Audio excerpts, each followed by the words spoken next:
The Emperor of Mankind in Warhammer 40k was a terrible father.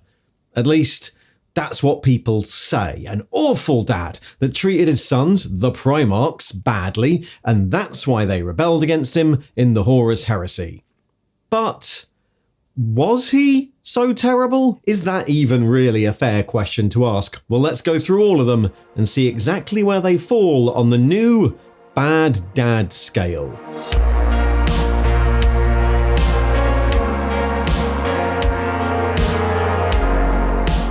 Get more Arbeiting at Arbeiterian's Precinct House with Book Club and Tale of Four Gamers. Link below.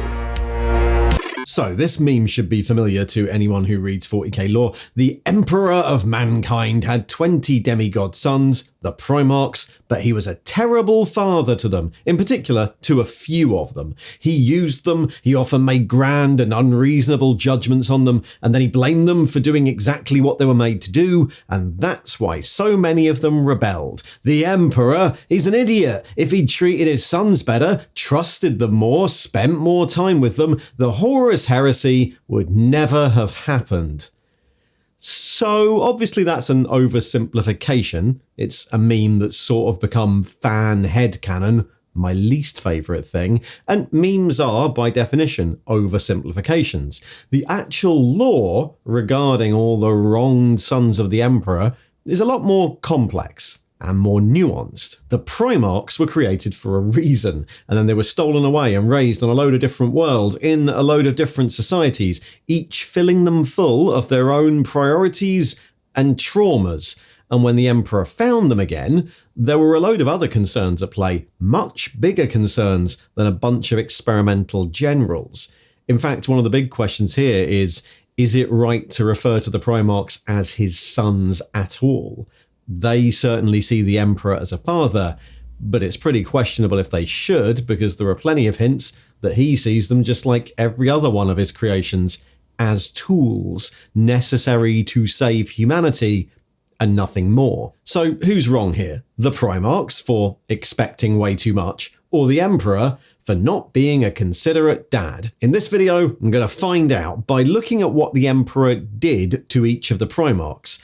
But before we start, as always, there are some caveats. Obviously, the 40k universe is not like our daily life. It's written a lot more like ancient or medieval times, full of epic deeds and grand gestures. And when people complain that the Emperor was a bad father, well, they know that. They're not suggesting that the Emperor should have sent the Primarchs to a Montessori nursery and engaged in gentle parenting. We understand that the stories of the Emperor are often framed like stories of ancient rulers, where a prince is raised somewhat distant and in awe of their father, eager to live up to their great achievements and all that. When you read Greek myths, you're not expecting Zeus to sit down with his various demigod children and really have a heart-to-heart about their goals and dreams or teach them the alphabet. There's a certain amount of massive mythological gesture that comes with the 40k universe, and we kind of accept that. When people talk about the Emperor being a bad dad, what they're saying is that even within the realm of giant space battles and mythology, the way the Emperor treated individual Primarchs, or them as a whole, was unjustified. Wrong. Not that the Emperor's a bad dad because he doesn't parent like a 2025 parent. If your barometer for being good is acting like someone in 2025 would, then everyone from history and certainly everyone from 40k is equally horrific. So, with that in mind, which Primarch sits where on the bad dad scale? What sort of relationship did each of the Primarchs have with their apparent father, and which ones were treated the worst by his terrible, unjust parenting? Right, I'm actually going to populate this chart in a way you're not meant to do in these sorts of things, which is to start at the top and work my way down. And that's because with a lot of the Primarchs, there isn't that much to discuss. We'll start with the ones who were basically little versions of the Emperor anyway. Rogel Dorn and Jaghatai Khan are found by the Emperor and almost immediately sign up to his plans because they're basically already doing the same thing. Both Primarchs ruled over small, stellar empires already. They were actively engaged in searching out nearby human worlds and uniting them. Both of them are empire building, mostly with the goal of recovering the civilization humanity used to have and protecting their area from outside attack. Dorn is slightly more on the warlike, protection end of that scale, and Guilliman on the regain civilization end, but they're basically mini emperors already. The emperor meets them, they both realise they're doing the same thing, they don't really have any problems with the emperor beyond maybe thinking of him a bit distant compared to their normal family upbringings, but they understand their job and they pretty much get on with it. Even at the end, when Dorn is under immense pressure during the siege, he's pretty grown up about it. The Emperor can't get off the throne. Dorn doesn't like that, but he doesn't resent it. An easy start. Both are firmly in the good dad tier. Similar to that is Fulgrim. Fulgrim sort of does the same thing Guilliman does, but on a bit of a smaller scale. He fixes the technology of his world, Chemos, and that productivity then returns civilization. And he sees that return of civilization, of culture and art, as the goal. He doesn't really spread any further than that, but again, when the Emperor arrives, he sees that the Emperor is doing the same thing as he is, and they seem totally aligned. Now, Fulgrim's problem comes because his legion have been affected by a gene seed blight before he was found, so for decades he has to play catch-up as like a second-line legion, and by the time the Emperor's children finally are strong enough to fight on their own, he has a massive complex about wanting to finally prove himself.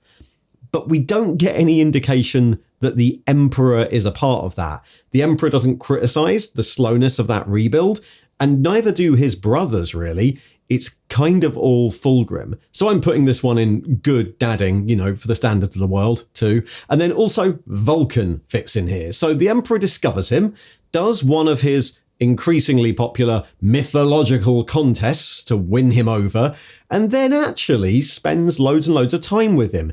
Vulkan's one of the Primarchs that gets the most first-hand time with the Emperor, maybe because he's one of the less warlike to start with, one of the more philosophical of the Primarchs. Now, Vulkan will have a completely horrible time in the Horus Heresy, tortured by Curze, going temporarily mad and turning into like a charcoal stick on Macragge, and then thrown in a volcano.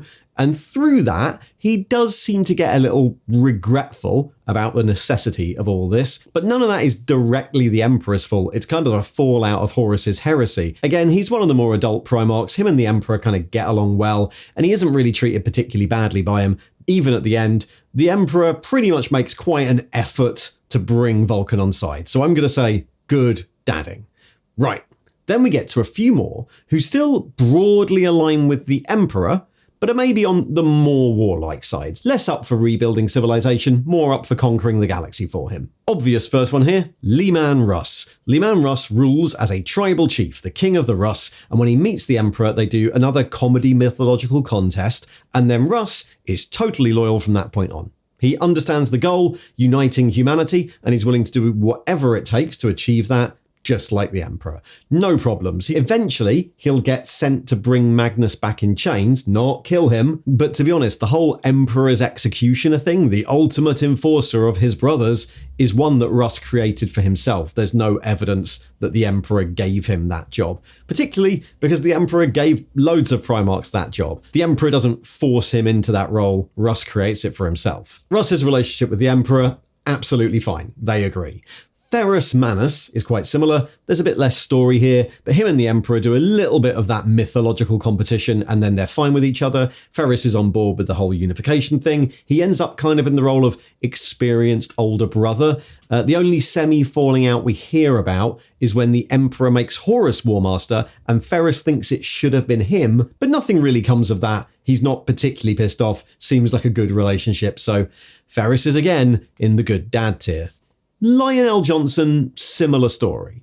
He's very up for joining in with the Great Crusade, to the level where he kind of neglects Caliban at the very first chance he gets. He also sees the Emperor as someone of a similar mindset. For him, this is about making the galaxy safe from monsters, and he seems totally on board with the whole Imperial project. He does have a similar thing to Fulgrim in that he's a little insecure about his standing amongst the Primarchs. He also feels he should have been War Master, but he thinks that because his legion is numbered number 1 and are the oldest, he's actually discovered quite late in the Crusade. He's one of the less experienced commanders. And there's actually a little short story where the Emperor, realizing the Lion feels a little slighted, points out that, well, people like Horus, they need those big accolades, but the reason the Lion's so great is because he doesn't need things like that. So, showing an interest, trying to make him feel better, I'm going to put that in good dadding again. And of course, that leads us to Horus, the one who was made War Master.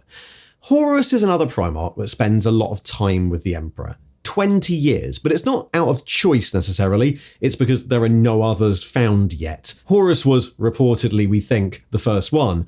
Horus is also totally on board with the Emperor's plans. He's also really, really good at making friends with all the other Primarchs. They all know him, they almost all respect him, and nobody really challenges that. He seems completely and fully on board with the whole Imperial plan again. It's only really when he's given the honour of War Master as a reward for being so good that he starts to have a bit of a crisis of confidence.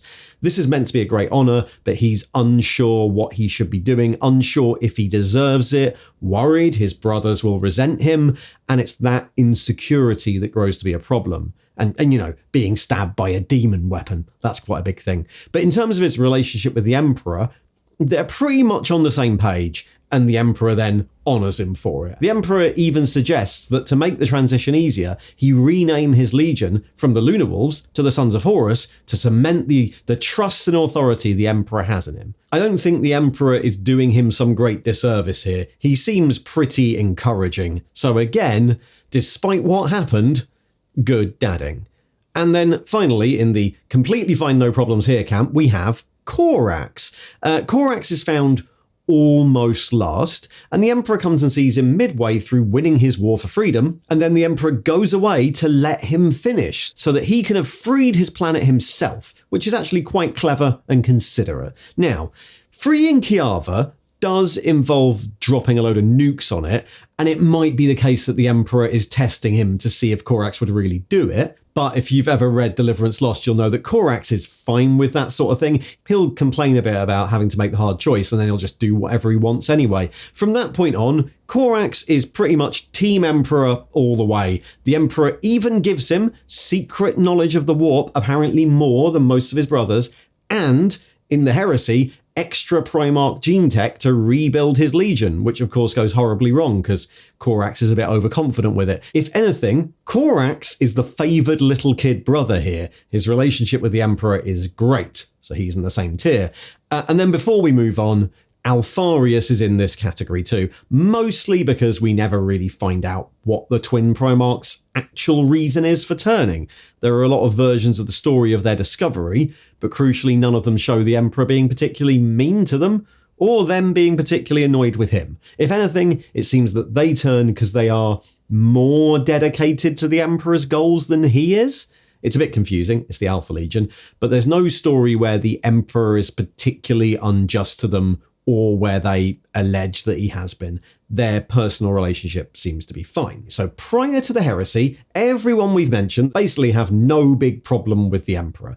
Almost all of them totally agree with his plans, and at most, they either find him a little bit distant and enigmatic, or they feel an amount of pressure to prove themselves amongst their many, many brothers.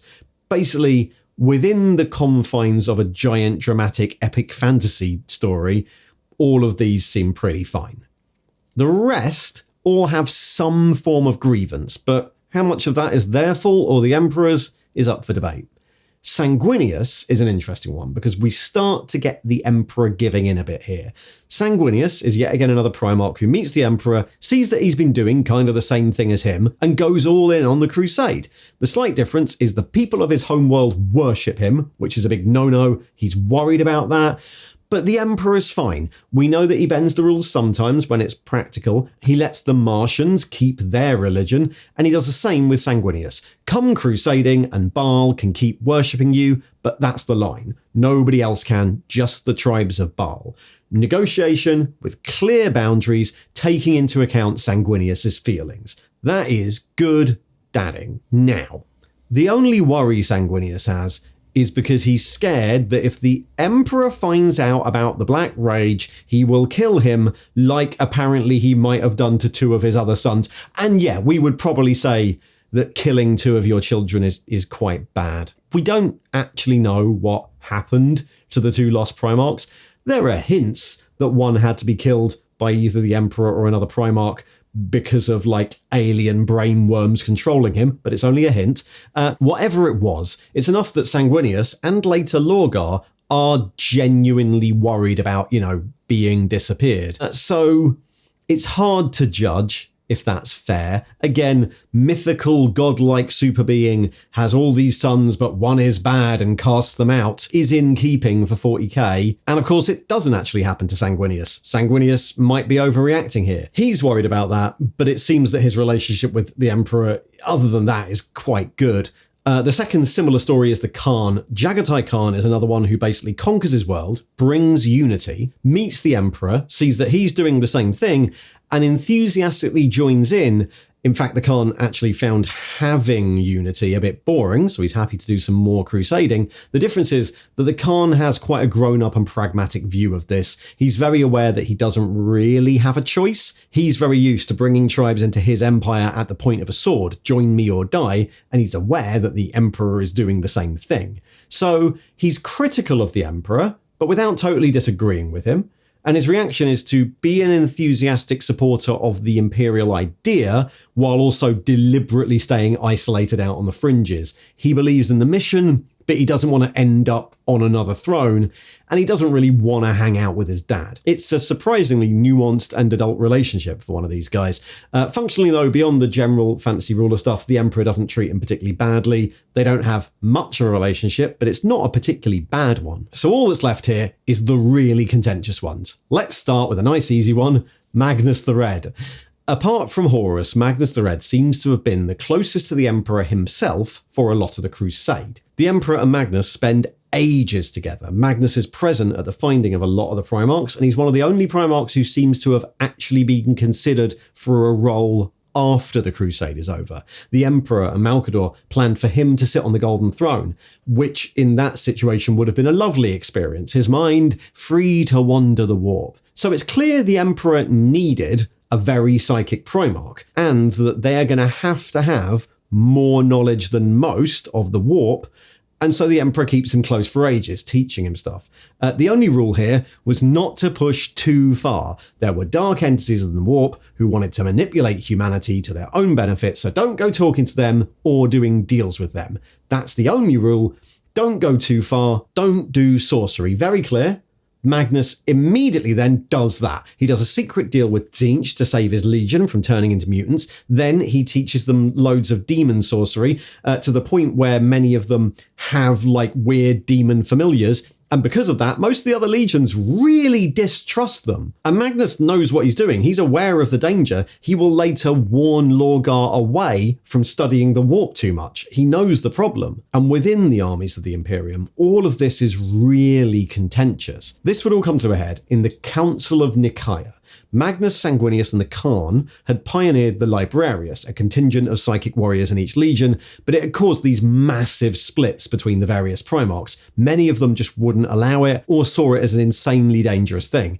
In response, the Emperor calls a massive meeting to debate the use of psychic powers by the Imperium, the result being that the Librarius and sorcery in general was banned. Magnus, of course, saw this as totally unfair because sorcery was his whole thing, and he completely ignored that ruling, went back and did it even more. And then when he discovered the Horus Heresy was happening, he decided the best way to warn the Emperor, despite being specifically told not to do this, would be by casting a massive spell that then unwittingly destroyed the Emperor's secret webway project and risked Terra being invaded by demons. We know the story after that. The Emperor orders that Russ go and bring him back in chains. We don't know why, possibly to explain some stuff or keep him under control. And then Russ gets convinced by Horus to go and kill him. So, the big issue here is that Magnus basically doesn't listen. The Emperor taught Magnus for overall the longest, gave him the most time, he was given the highest level of trust and responsibility, and the Emperor taught him the most about the warp, including the most important thing, that there are entities in it that will try and deal with you, don't do it. And then he went and did it. And the intention was to put an end to that with a great big gesture like Nicaea, because it was tearing Imperial forces apart. Again, Magnus doesn't listen, and then he's told not to do big spells, and he does a massive one that ruins everything. No matter how many times Magnus is told to stop, he still goes further, and the final result is the Emperor not killing him, but saying, bring him to Terra. He's humiliated himself. That doesn't seem that bad considering. I mean, okay, these are great big fantasy gestures that the Emperor is doing, but again, they seem like they're coming at the very end of a load of other warnings. Magnus seems to have been treated the best up until that point, given the most leeway and trust, and it still didn't work. So I'm going to say the Emperor did nothing wrong here. Now, going down the list of our complainants, we have Perturabo. There's no doubt that Perturabo was pretty resentful of the Emperor, but he's not very open about it, which makes it difficult to handle. Perturabo is used as a warlord by his father on Olympia, the paranoid tyrant Damokos, and he sort of resents that. So when the Emperor comes, he, like most of the Primarchs, is totally up for a bit of great crusading. He's all in, although it's more for the opportunity to use his skills rather than like uniting humanity under some noble goal. What happens is that when he's deployed, he consistently gets sent into the worst war zones. Trench battles, grueling slogs, high losses, no glory. And he really starts to resent this and to resent his brothers who get the glory, particularly Dorn, who is like the shiny opposite of him. Thing is, as far as I can tell, this isn't really anyone in the Imperium's fault. Perturabo is bitter and has a chip on his shoulder about this sort of thing while he's on Olympia. And it's not that he's been like unfairly assigned to it. Perturabo's skill is in analytics. He automatically sees every war as a math puzzle to be solved. And then that's combined with a Legion gene seed that's really easy to implant, really easy for that Legion to replace losses. So sieges and the resultant trench warfare and attrition ends up being sort of how he naturally thinks of things, partly a product of the Emperor creating him, but also partly a product of his mountainous homeworld. And he's way too proud to communicate any of this discomfort to the Emperor. So Crusade Command, and then later the Council of Terror, assign his legion to a grueling trench war. He hates this, but he's too proud to say anything, rages about it in private, probably killing some of his own soldiers, and then completes the assignment perfectly, saying nothing. And then it happens again. Dorn doesn't even do anything to warrant Perturabo's rivalry. Perturabo essentially drives himself deeper and deeper into a spiral of self-loathing, like some incel on the internet, finding more and more links to make himself angrier and angrier without talking to anyone about it. The Emperor and some of his brothers notice that he's quite bitter, but every time he gets a new mission, he says yes and does it, refusing to object like many of his brothers would, and convinced that this makes him the better, more dutiful, more honourable son, even if he resents every part of it. I think Perturabo is the first Primarch to go in the category difficult upbringing. The reason he sees things like this is kind of the situation he grew up in, the paranoia of the rival city-states and his weird relationship to his human father, and his specific way of thinking about war. It makes him this very insular person who keeps doing what he's asked even though he hates it and never saying he hates it. It's kind of hard to argue that the problem with Perturabo was anything the Emperor explicitly did to him. It's kind of the scattering that messes him up. Mortarion, similar unjustified grudge. So Mortarion ends up being brutalized and twisted by his adoptive father, the alien overlord Nasser, and then he leads a rebellion against him, which doesn't completely work. He successfully kills all the evil overlords except for Nasser, whose fortress is so high up, even Mortarion's constitution and tech can't cope. Before the Emperor shows up, Mortarion is intent on going up there anyway, but when the Emperor does show up and offers to kill Nasser for him, Mortarion doubles down, insisting on doing it himself, and then he collapses outside Nasser's fortress and is almost killed by him. The Emperor steps in and saves him. So Mortarion would have died if the Emperor wasn't there. But because he's raised on this planet where your constitution is the most important thing, Mortarion hates the fact that he had to be saved. And that grudge is eventually what leads him to be so bitter. Like Perturabo, he sees himself as too proud, too principled to actually do anything about this. He doggedly fights the entire Great Crusade for the Emperor, and the Emperor even takes his side during the Council of Nicaea. I guess we could say the Emperor could have been more subtle. He could have arrived earlier, fought the whole war at the side of Mortarion, made friends, and they could have taken Nasser together. But of course, the Emperor only turned up right at the very, very end of Mortarion's war, And it's pretty clear Mortarion was going to try and do it on his own anyway. The problem here is the planet he grew up on and how that affected his discovery. I should put this in difficult upbringing. I'm just really tempted to drop him in a new category called being a dick. A lot of this is just Mortarion being an arsehole. Another commonly cited one next, Konrad Curze. Konrad is the only Primarch not to have been adopted and raised by some sort of local humans. Instead, he lurks in the shadows, adopts a brutal black and white attitude to justice, and eventually rules his planet out of fear, brutally murdering anyone who disagrees with him. Curze is a pretty sorry figure by the time he's discovered. He has painful premonitions, particularly of people's deaths, possibly even of his own, at the hands of an Imperial assassin, so he knows that his time with the Emperor won't be fun, and he isn't particularly happy about doing it. And when he does get put in charge of his legion, the particular mentality he has been, raised in, turns their existing role as terror troops up to 11. They become almost gleefully brutal and cruel. The contentious point comes later in the Crusade, when the Imperium is solidifying and the need for, a horrific terror legion is a lot less. In fact, it feels a little bit like the Thunder Warriors this. The Night Lords are considered a necessary evil of the early Crusade, but maybe not something that a civilized Imperium should have. And they start to get reprimanded for their unnecessary cruelty, which at the same time they are ramping up and up and up. And when that happens, the entire legion, including Konrad, flip out. His black and white sense of everything sees this as hypocrisy. The Emperor was fine with Konrad being a terror weapon when the Emperor needed it, so therefore he should be able to do this forever, even when it's not needed. It's a very teenage argument, right?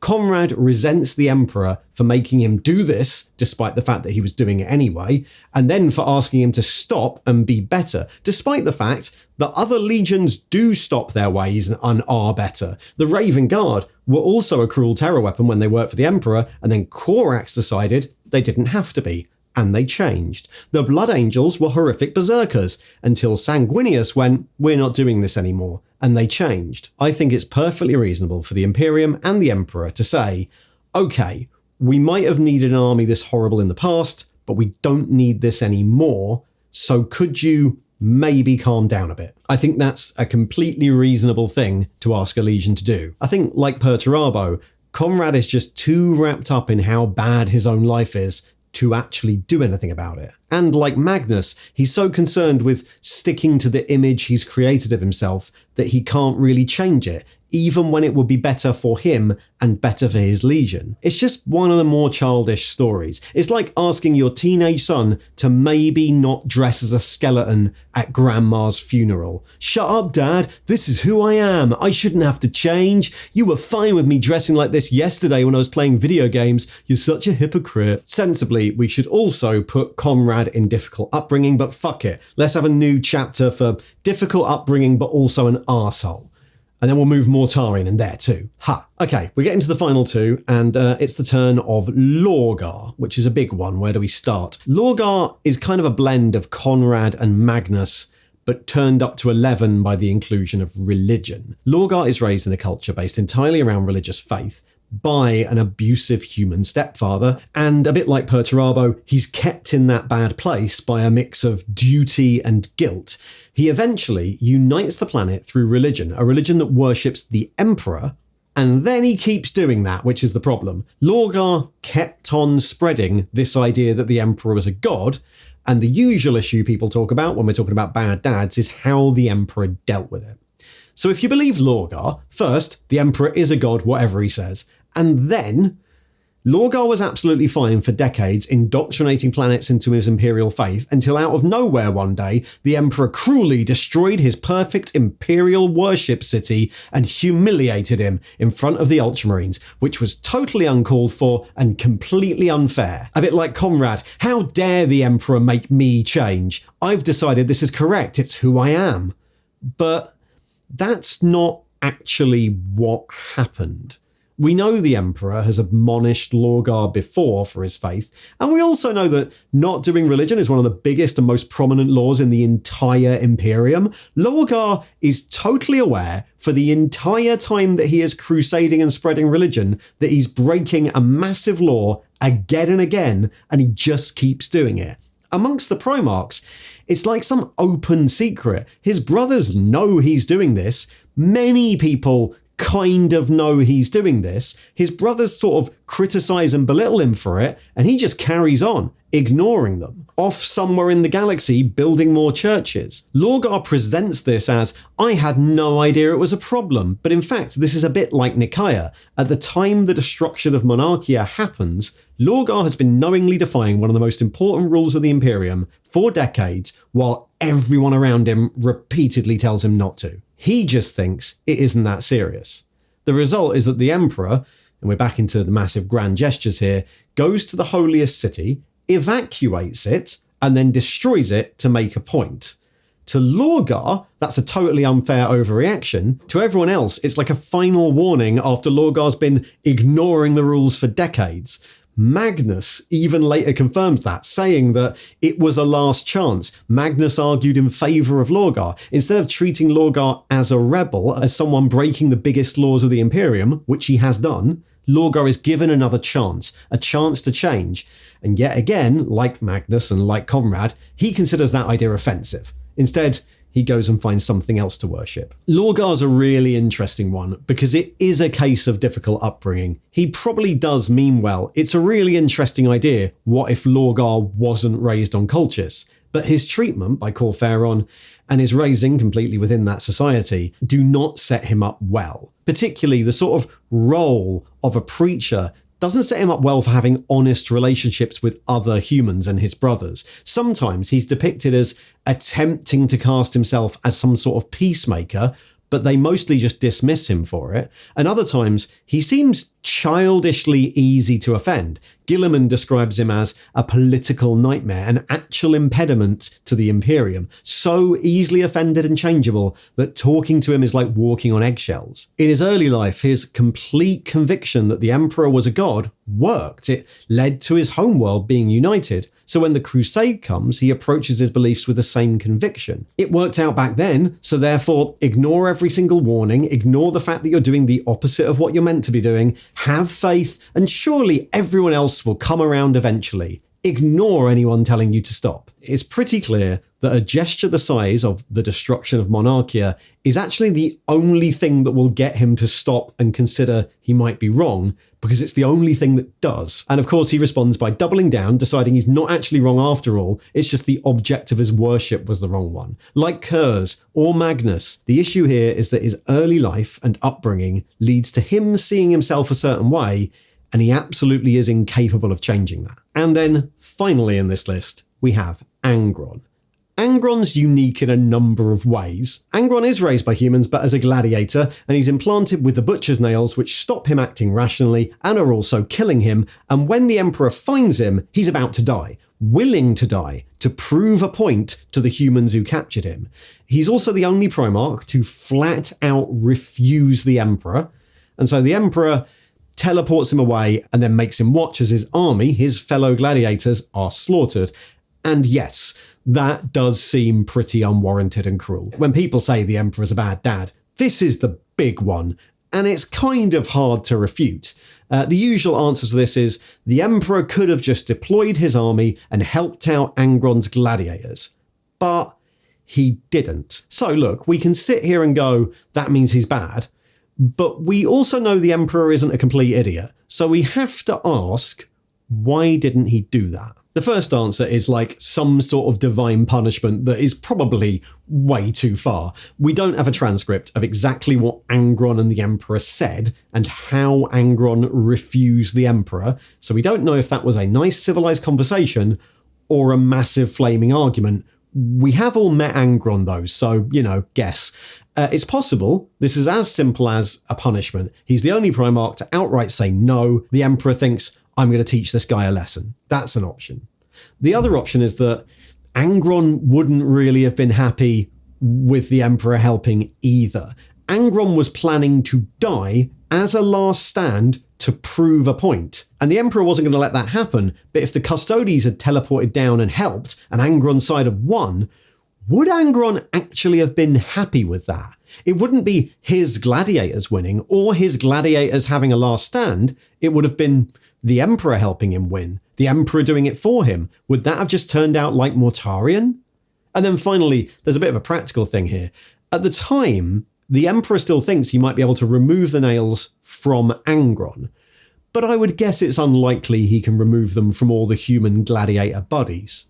If he saves Angron and his army, all those crazy gladiators full of butcher's nails are going to follow Angron into the Legion, right? And remember, this is later in the Crusade. He's not that far away from reprimanding Konrad Curze for being too brutal. Now, we know eventually that he can't remove the butcher's nails, but at the time, he thinks he might be able to save Angron, and it's probably a bad idea to let a load of frothing, hyper-violent gladiators into the legions. That could be the reason. If we go down the teenage son analogy again, the Emperor turns up to find that his kid has fallen in with a load of hyper-violent psychopaths and is now convinced he should die for the cause with them just to prove a point to his friends. Do you let him do that?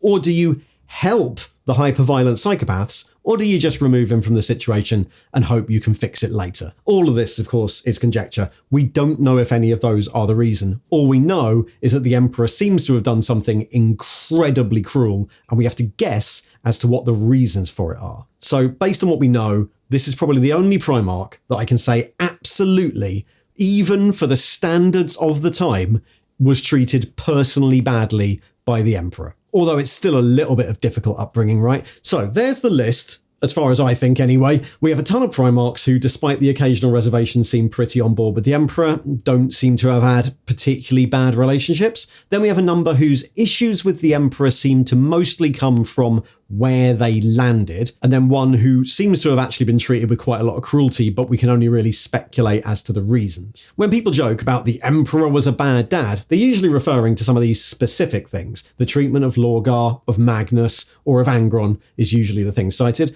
But of course, there are more general accusations of bad dadding that he did to everybody, so maybe we'll go through that.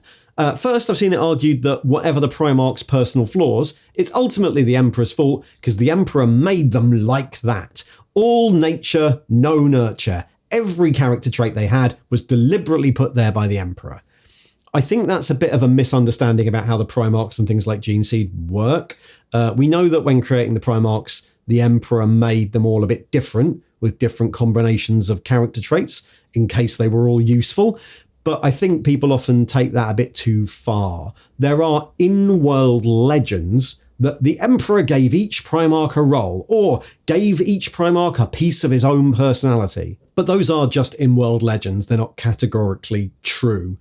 From what we can tell, and it's not much, it's probably more useful to think of this as the Emperor making sure some of them were going to be particularly loyal, or tenacious, or analytical, or psychic. The Emperor isn't putting in the gene for liking trenches. It's not quite that detailed. Lorgar, for example, might be a very hopeful Primarch, but it's the specifics of his upbringing on Cultists that pushed that hope towards religious faith. Guilliman and Perturabo are both very analytical and mathematical, but one grew up in a civilized trading empire, and the other in a rocky, mountainous planet of warring city-states, so those traits express themselves differently. It isn't quite as simple as saying every single character trait a Primarch has was deliberately put there by the Emperor. We also know that the Primarchs were changed from whatever the Emperor intended while they were in the warp. Sanguinius has wings, he didn't have them to start with.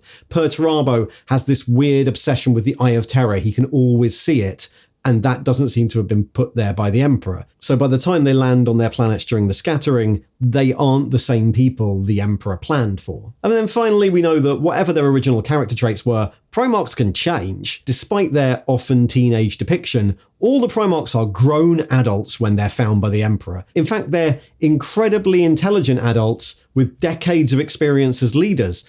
You'd hope that they're able to identify toxic traits within themselves, maybe, even try and work on them. Sanguinius and Corax, again, are great examples of Primarchs who put in the work to change their legions when they don't do things they think are useful. The arguments of Konrad, or even Magnus, or to a degree Lorgar, sorry Emperor, you made me like this, I'm afraid there's nothing I can do, seems a bit childish. Okay, another big criticism people have is that the Emperor should have told them more about chaos. Why did he hide the Chaos Gods from them? If they'd known all about chaos, the heresy just wouldn't have happened. So the obvious answer here is that from what we can tell, he did, or at least he told them more than most people knew, and certainly what they needed to know to do their jobs. Horus says as much in Horus Rising. The Primarchs all know that the warp is a dangerous place, full of unnatural energies and full of life forms who are inimical to humanity and will try and attack or deceive it. And they're encouraged to treat them the same as they treat Xenos, as things you don't talk to or bargain with. That's all true. That is what they need to know to do their job. Corax says he knows more than that, but we don't know how much more. And we know that Magnus knows a lot more than that, but that's it. So what else should they have been told? If they'd been told more, would that have worked, given that knowledge of the warp is innately corrupting? I mean, Magnus is told more. The Emperor has to take that risk because he needs a psychic Primarch, and he's told that there are greater dangers in the warp, dark entities that want to manipulate humanity, and that he shouldn't trust them, and his response is to immediately think he knows better. That's not exactly a good indicator that if the Emperor had told all the Primarchs about the warp, that would have been fine. And even Magnus knows that telling Lorgar that would be a complete nightmare. He knows that Lorgar's going to immediately see that as proof of the old gods being true. Malcador even says a similar thing to Dorn, that Dorn's tendency to want to control all the parameters of an engagement would go wrong, because if Dorn had knowledge of the warp, he'd seek to learn more and try and control it. The Emperor's opinion is that too much knowledge of the warp is inherently corrupting, and what we see with the Primarchs is a proof of that. The two Primarchs who do end up finding more about the warp are corrupted by it. But that argument, he should have told them more about chaos, is part of a broader complaint that the Emperor should have trusted the Primarchs more generally. Would Magnus have broken the Webway project if all the Primarchs had been briefed on it? Why didn't the Emperor just spend loads more time with them, tell them everything he was doing, explain all of his long-term planning, and trust them more? There are some easy answers there. It's pretty explicit that he has no fucking time to do that. He's on a really tight schedule. And of course, they've all been lost in the warp for God knows how long. Some of them have actually been mutated by this. Some of them now have strange powers he never put there. At least one of them was raised on a planet that worships chaos.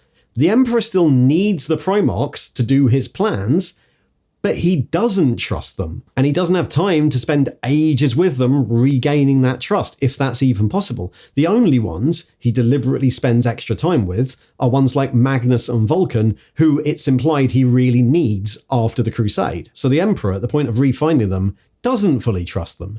And I think probably he's got a good reason to not fully trust them. But I think the real issue here is a fundamental problem with what the Primarchs think they are and what they think their job is. The problem being, much like the medieval kings from earlier, they think of themselves as the Emperor's sons and heirs. And I think it's questionable if they are either of those things. As we said, 40k is a setting which is pretty different from our world. Not only is it full of grand fantasy gestures, it's also a setting where human rights don't really exist. No one lives in a democracy. In fact, that idea seems to have gone out the window 30,000 years before. And in this world, human beings are frequently made into actual tools. Within the world of 40k, turning people into servitors, or using human tissue in robots, or vat-growing things to be cyber cherubs is considered pretty normal, as is like turning children into space marines, or into custodies, or into Thunder Warriors. At the point where the Emperor rises on Terra, this has been the normal way of things for thousands of years, and everyone in the setting is absolutely fine with it, even your favourite Primarch. And the Emperor does that. Before the Primarchs and before the Space Marines, he created both the Custodies and the Thunder Warriors, two groups who would have a good claim to also thinking of the Emperor as a father. Plenty of people in this world are called and referred to as fathers and seen as fathers without being genetically related. Most of the Primarchs have human parents that they consider their parents, just like in real life. We don't know how the Custodies are built. We don't know if they actually have any Emperor DNA in them, but they are totally from scratch, individually rebuilt by him and his systems. We could absolutely see a world where the Custodies also call the Emperor father, but they don't. Crucially, both the Custodies and the Thunder Warriors are created and raised on Earth, intrinsically part of the Imperial project, and they're under no illusions about what they are. Tools created for a purpose, a grim, thankless purpose, but what is needed.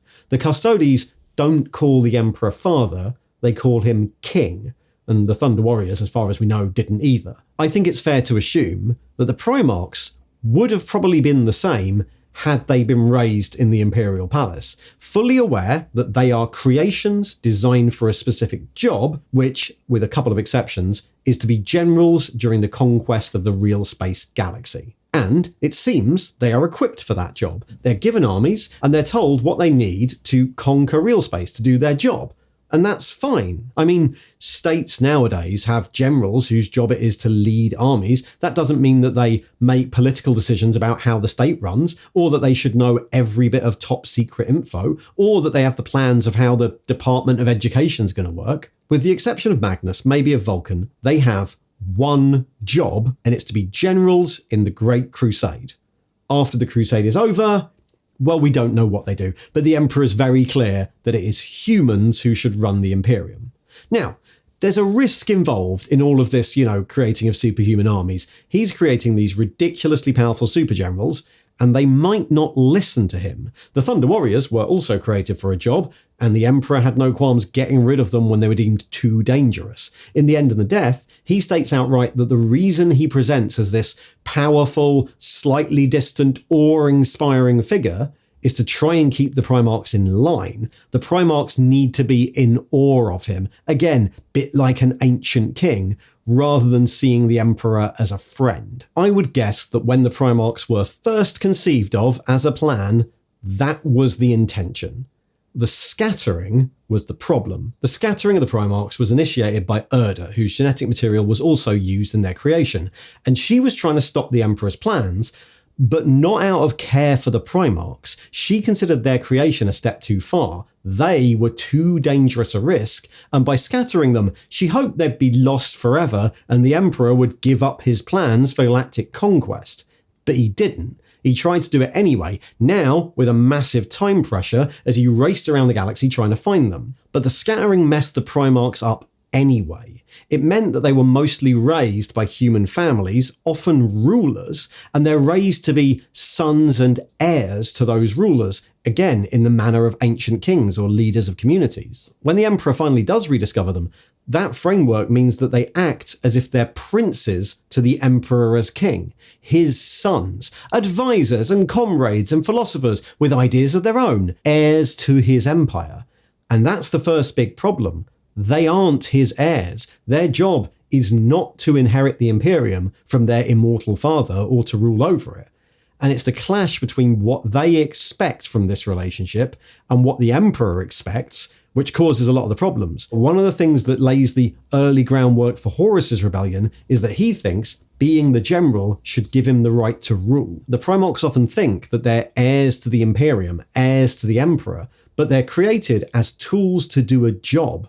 No different from all of the Emperor's other creations. And before we go, well, he's a bad dad because he shouldn't make human beings tools, remember that everyone in this world, even the Primarchs, think that turning humans into tools is fine. They repeatedly make brainwashed Astartes out of 10-year-olds, and they're surrounded by servitors, and none of them worry about it. Very few of them want to admit that they are tools too, created only for one thing. And then the other thing that changes is the Emperor. Malcador and Valdor talk about being shocked when the Emperor starts actually referring to the Primarchs after they're scattered, but before they're found again, as his sons. They react like that was never the plan, which it wasn't.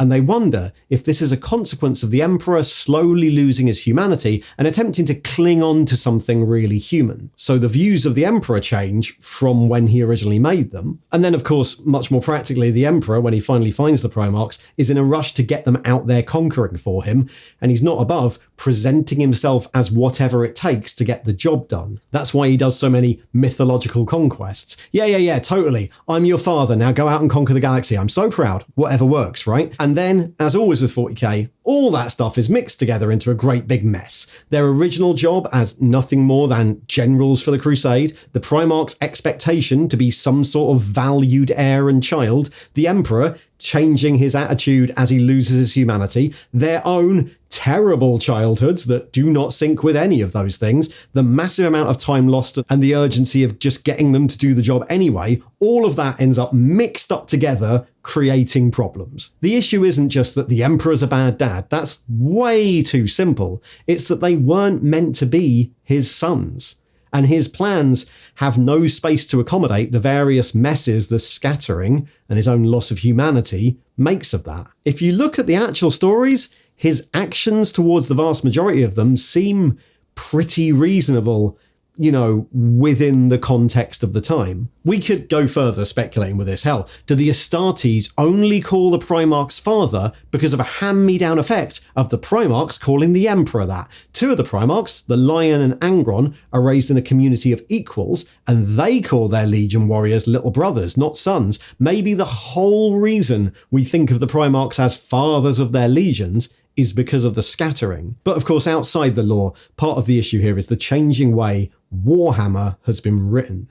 Many of the stories about the Emperor and the Primarchs were written as fables, when the whole heresy era was presented as ancient myth and legend, which kind of lends itself to these big, grand biblical gestures. The Emperor punished his wayward son with a giant penalty for all time. These stories weren't meant to be detailed character studies, they were meant to feel massive and mythical. And those stories haven't gone away, they're all still canon, and the Emperor, still presented in lore as a mythological, enigmatic figure, still acts like that.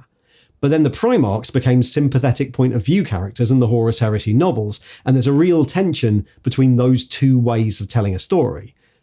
What makes sense as a grand ancient myth is harder to just take as read in a modern sci-fi novel, where the characters are portrayed as real human people, and the fan base are encouraged to sympathise with them and pick their favourite. No one was really expecting that when they talked about the Emperor and Russ getting drunk together. So we end up with the Emperor, who we never see as a point of view character, still acting in these grand mythological ways, and the Primarchs, who we consistently see as POV characters, trying to deal with the consequences like a normal human in a novel. And in those novels, they obviously then come across as the sympathetic party, even when the wider lore explains pretty clearly why they get treated the way they do. Is the Emperor a bad dad? I mean, if so, the Primarchs are no better. The thing that really, truly causes all these problems is the fact that they were scattered in the first place. That's what leads to them not being trusted, rushed into command, and being kept in line by grand proclamations from afar.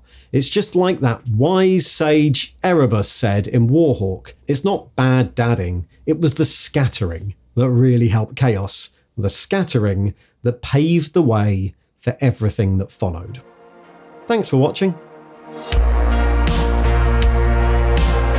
And if you'd like to hear more dubious theories about the lore of Warhammer 40k, there's another video coming up there to the right. And if you'd like to support the channel, there's a YouTube and a Patreon membership scheme. You can like and subscribe, and of course you can get some merch. The links are all in the thing below. See ya.